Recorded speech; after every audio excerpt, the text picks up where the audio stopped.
ये इतनी दाढ़ी क्यों बढ़ा रखी है? सर मुझे कुछ नहीं मालूम सर। किस बारे में? किसी बारे में कुछ भी नहीं मालूम सर।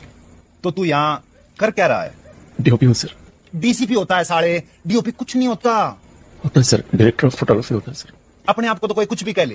ये मेरा काम है सर। क्या काम है तुम्हारा समाज में?